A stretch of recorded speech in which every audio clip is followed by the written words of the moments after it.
آقا من اینو تو 2 ثانیه نوشتم، حالا سر جام 3 ثانیه. وی پی هم نداشتم، نتونستم دیروز آپلود کنم. چابا یه وقت شک نکنید دلت کیر میخواد، همش واقعیه. تتوشم میزنم. تتو کیر میزنم تو که آجی اشرت بخوابه تنها فکتش اینه کاره یه سال پیشم و بذاره. من اینو اون نیستم علی اومد در تو بذاره. مگه ممبر شاخ میشه والا خود بگو بیادش اینا پشت سر من پشت سر هم کس میگن راسته اینقدر پیگیری یا بیا بهت کد بدم. آخه گوه بخوری راجع به وید خوشگلم بدو خیر بابا بزرگت یه وی فش بینم.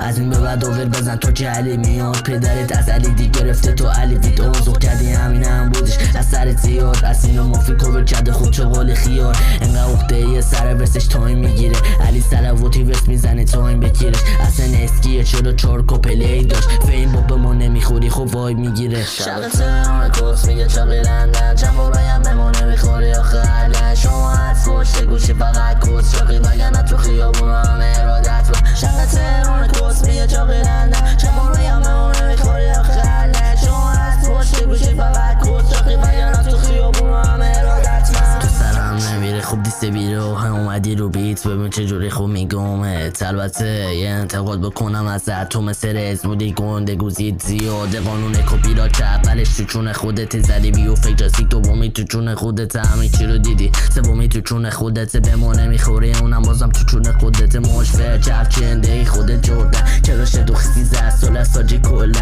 از این به بعد بک خواستی شونیمونی واس بری تو صف بگیری چاقی نوبت